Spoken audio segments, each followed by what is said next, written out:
ways, it feels like MMOs distinguish themselves mainly on the subtle ways they differ from World of Warcraft. Rift is very much a creature of this era, albeit an uncommonly comprehensive one. Its designers are betting that Talara, a world more hazardous and less predictable than Azeroth, will prove enticing enough to encourage you to revoke your citizenship, or at the very least, take out a tourist visa. Is it time to start collecting your vaccinations?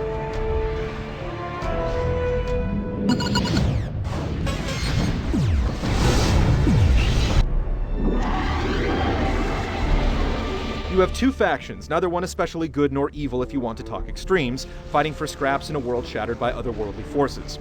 This setup may sound familiar, but don't judge Rift too harshly. The game manages to carve a cool universe out of the MMO boilerplate. On one side, you have the hard-edged, techno-magical Defiance, with their fancy armor and devil-may-care attitude toward the gods. On the other, you have the Guardians, chosen by the gods to keep civilization intact, but also to purge it where necessary. When not busy fighting one another, the factions strive to defend Talara from extraplanar invasions, which means elementals and worse running rampant around the world. These happen often. Rift generally plays like a standard post-WoW MMO. It's got most of the bells and whistles you'd expect of a game that hopes to be competitive in this day and age, but not all of them, though some of the elements that are missing appear to be absent by design. For example, don't expect a huge preponderance of fast travel points in Talara. You'll do a lot of walking and riding to get to where you want to go, with all the mob aggro and unexpected PvP this entails. In this way, the world is always hazardous, regardless of whether or not you presently want to engage it. Rift also assumes that you know what you're doing going in. If you don't know that you have to train your abilities after every level, Rift ain't gonna tell you. Rift's most meaningful contribution to the MMO canon lies in its namesake, the extra-dimensional rifts that spawn around Talara, seemingly at random.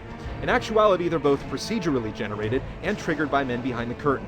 The largest Rift events are public quests writ large, which draw every player in the area to contribute to zone-wide meta objectives. The end point, of course, is treasure, reputation, and tokens. But all sorts of great things happen in the process, from traveling through a zone without quests leading you by the nose, to engaging in unbidden PvP, if you're on an appropriate server. The opposite faction wants those source stones as much as you do, after all. For the most part, the rest of the Rift experience plays out in a way that rhymes with your expectations. When you hit the level cap, there are raids and expert mode dungeons to gear up for, instanced PvP warfronts to grind through, and of course endgame rifts to trigger. Rift isn't trying to reinvent the elements that have emerged as conventions of the contemporary MMO, so if a system works well in WoW, expect a similar one to be in place here.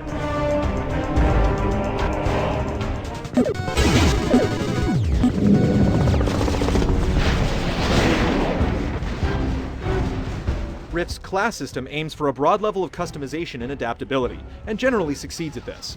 Each of the 4 callings can fulfill at least 2 MMO roles, with some truly unconventional combinations, like clerics that tank or mages that heal.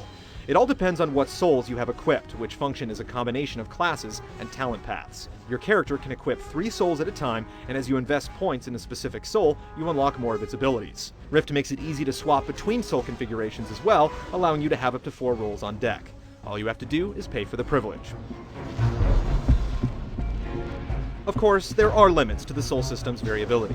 This being an MMO, there are specific soul combinations that are more optimal than others, and though the player base doesn't yet have the tools to measure things like PvE damage and healing as effectively as they'd like, it hasn't stopped many from passing judgment as to what constitutes a viable build. That said, Rift is young and thus in constant flux. The designers have so far been reactive enough to respond to the most serious disparities in balance, though perhaps not with the sufficient quickness to appease the most critical players. If you're no stranger to newly launched MMOs, then know the drill. Don't get too attached to the way your class works, especially if it seems to be overperforming.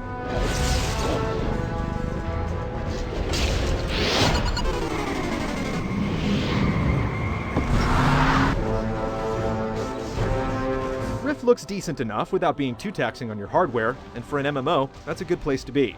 That said, there's a good bit of imagination on display here. Talara is not your typical epic fantasy world. Your petty machines will help you no more than the gods you spurn! Weird creatures abound, and even when you encounter something you'd consider garden-variety fantasy, it's usually been sufficiently gussied up to suit Talara's rough edge. The world, meanwhile, certainly does feel like it's beset by disaster. When you see a rift looming on the horizon, there's no question as to the nature of the beings that will spring forth. In terms of information design, Rift will feel very much familiar if you're a WoW player.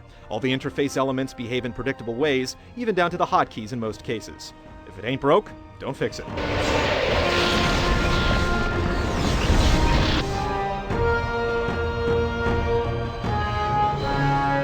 Rift is a young game, so it's natural for it to exhibit some growing pains during these early months. Still, even amidst the relative flux of rapidly changing classes and other early game kinks, the experience feels remarkably complete and cohesive. If you're an old hand in MMOs who's seen it all before, Rift's subtle wrinkles, especially those of its class system, are interesting and well executed enough to be worth exploring. If it can keep the momentum from its strong launch, then we can predict for it a healthy future. In the short term though, Rift provides an exciting alternative to that one big MMO, one that's similar enough to feel inviting to defectors, but distinct enough not to leave them totally stricken with deja vu.